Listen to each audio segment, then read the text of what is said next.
The sun was barely a blur behind the thick clouds of dust and smoke that now perpetually hung over Ridgeville. The once vibrant town was now a dystopian wasteland, its streets littered with debris and the rotting bodies of those who had succumbed to the virus. The infected roamed with increasingly erratic behavior, driven by some primal, insatiable hunger.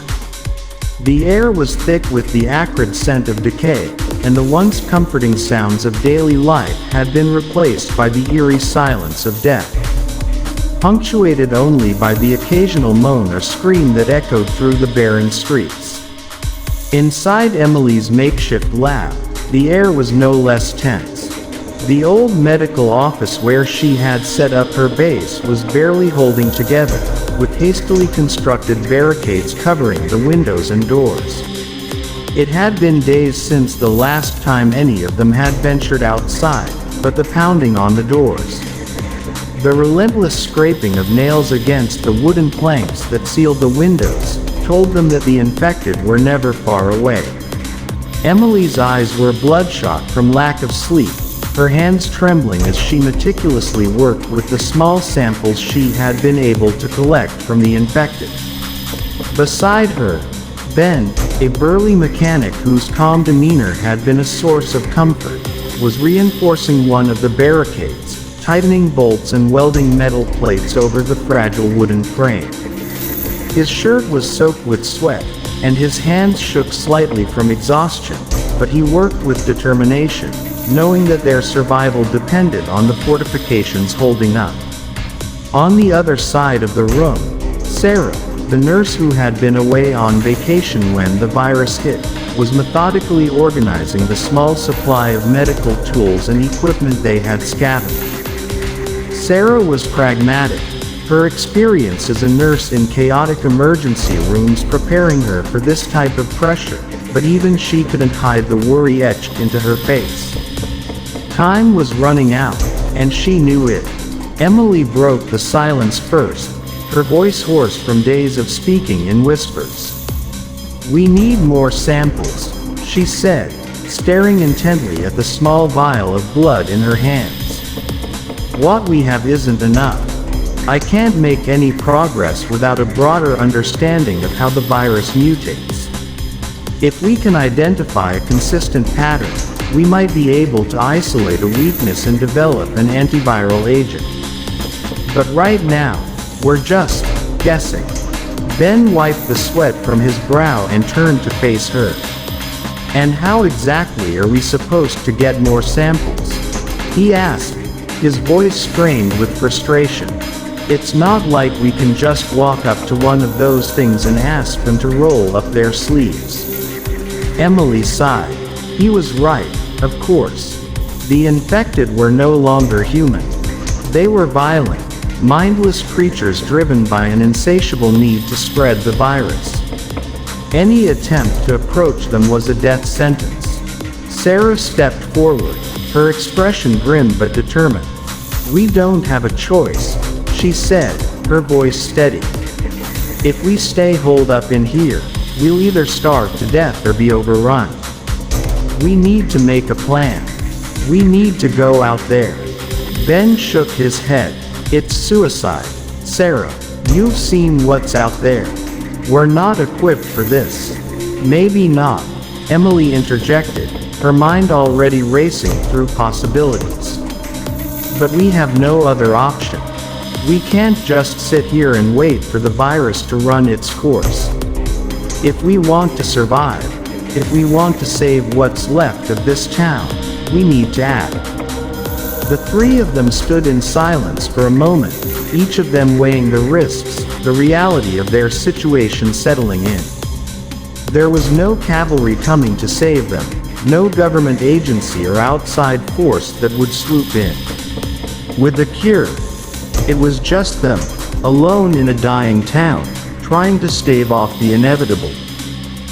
Finally, Ben spoke. "All right," he said, his voice low but resolute. "What's the plan?" The following morning, after a restless night spent listening to the infected scraping at the walls of their hideout, Emily, Ben, and Sarah gathered in the small lab to finalize their strategy. They knew they needed more samples, and they knew the best place to find them was at the center of the outbreak, the factory where the water contamination had likely started. Emily had pieced together enough information from the old library records and her own research to conclude that the factory's wastewater had reawakened the ancient pathogen. If they could collect fresh samples from the area around the factory, they might be able to get a better understanding of how the virus was spreading and mutating. But the factory was deep in the heart of town, an area now completely overrun by the infected. Ben had gathered what little equipment they had left: 2 small respirators, a handful of improvised weapons, and a flashlight with a dying battery. It wasn't much, but it was all they had. "Once we get to the factory," Emily explained, "we'll need to move quickly. The virus is most concentrated there, so the infected will be even more aggressive. I'll collect the samples from the water and soil, and then we get out. We can't afford to linger." Sarah nodded, her jaw clenched in determination.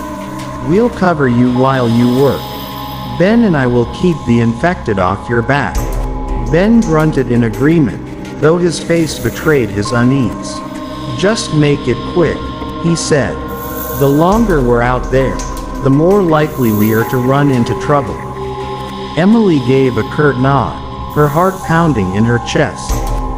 She had spent so long trying to find a solution from the safety of her lab, but now she had no choice but to venture out into the heart of the chaos.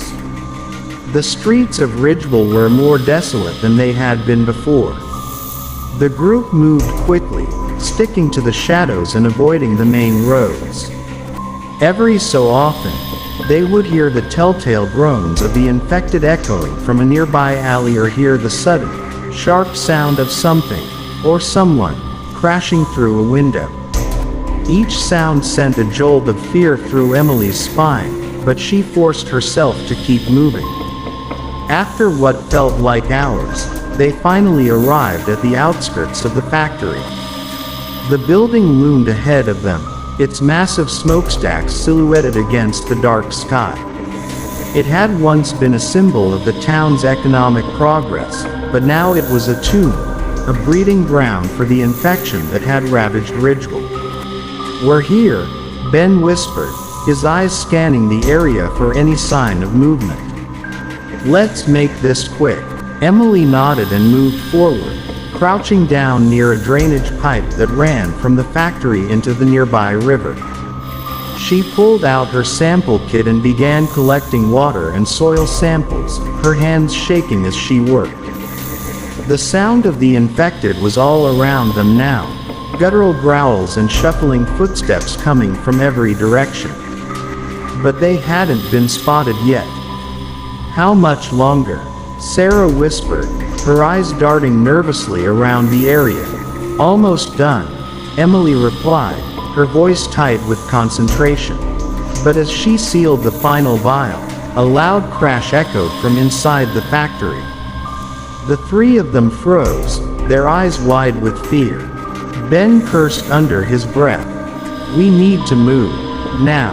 They quickly gathered their equipment and began to retreat, but the sound had drawn the attention of the infected.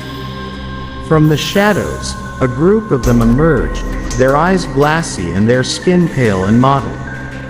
They moved slowly at first, but as they caught sight of the trio, their movements became more frantic.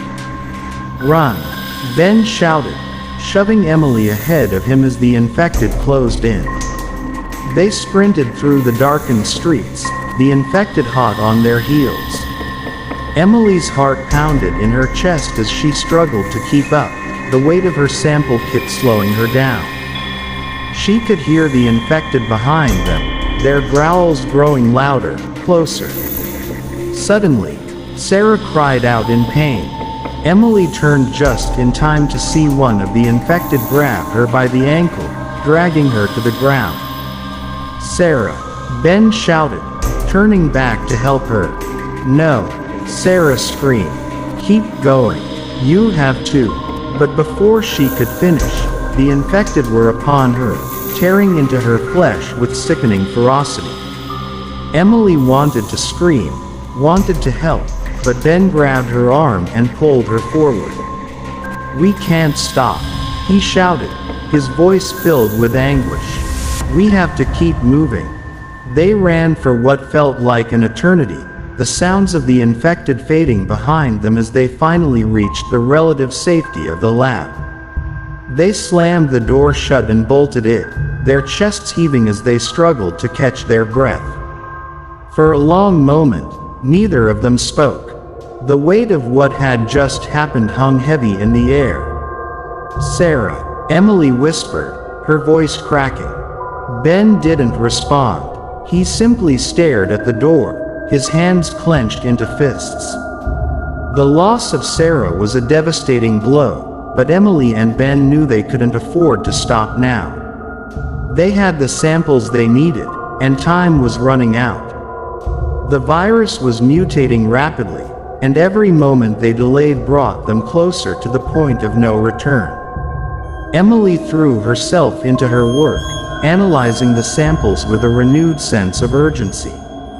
She barely slept, barely ate, her mind consumed by the task at hand. Ben, meanwhile, kept watch over the lab, reinforcing the barricades and ensuring that the infected couldn't break through. Days passed in a blur of exhaustion and grief. The memory of Sarah's death weighed heavily on both Emily and Ben, but they could not afford to let it paralyze them. The infected continued to roam the streets outside, their numbers growing, their aggression intensifying. The few survivors left in Ridgeville had either gone into hiding or were quickly falling victim to the relentless spread of the virus. Inside the lab, Emily had become a machine, working tirelessly as she extracted new compounds from the samples she had collected from the factory. The water and soil were rife with the ancient pathogen, its structure unlike anything Emily had seen before. It was almost as though it had evolved to adapt to its new environment, thriving in the toxic waste that had poured into the river. It was aggressive, insidious, and resistant to nearly every chemical agent Emily tried. "How's it coming along?" Ben asked quietly from the other side of the lab, his voice hoarse. He hadn't slept much either, spending most of his time fortifying the lab and keeping watch for any signs of the infected getting too close. Emily didn't look up from the microscope, her voice mechanical from the lack of rest.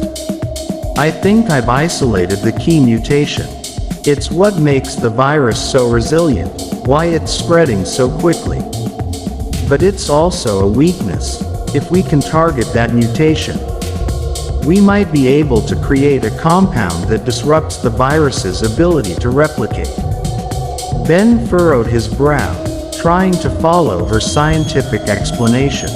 "So, you're saying we're close?"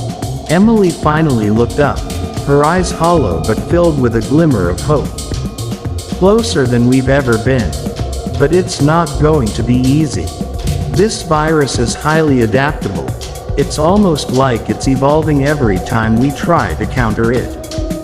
We need to develop something that can target it at its core."